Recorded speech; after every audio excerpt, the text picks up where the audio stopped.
Ayan, welcome to this video guys. So ngayon magluluto tayo ng adobong pusit. Ayan, meron tayong 3 piraso na pusit. Ayan, malalaki siya pero 3 lang. Ayan, at mayroon tayong panggisa.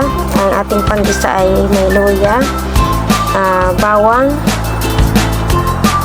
kamatis at saka sibuyas. Ayan, yun ang ating panggisa. Para sa kumpletong ingredients, mamaya na pag nagluto na, saka ko na sa inyo ipapakita. Ayan, let's go guys!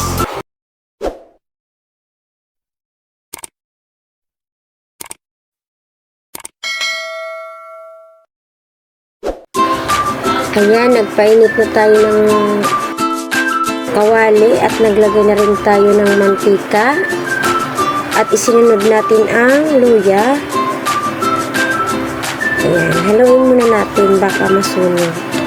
At isinunod na rin natin ang bawang, sibuyas, at kamatis. Ayan, halu-haluin muna natin.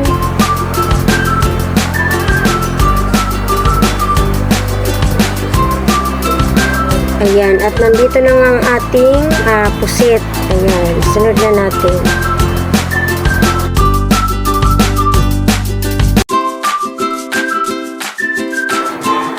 At naglagay na tayo ng toyo.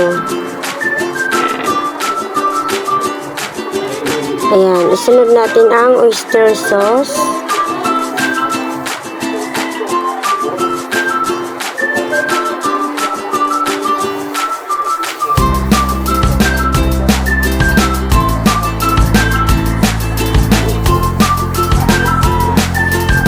Suka,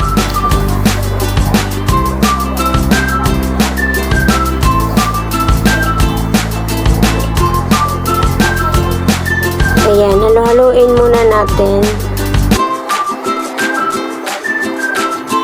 Okay, at maglagay tayo ng konting asukal.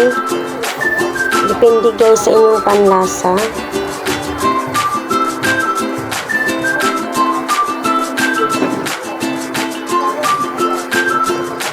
Ayan, at nagdagdag pa ako ng kunting tubig. At naglagay tayo ng dahon ng laurel.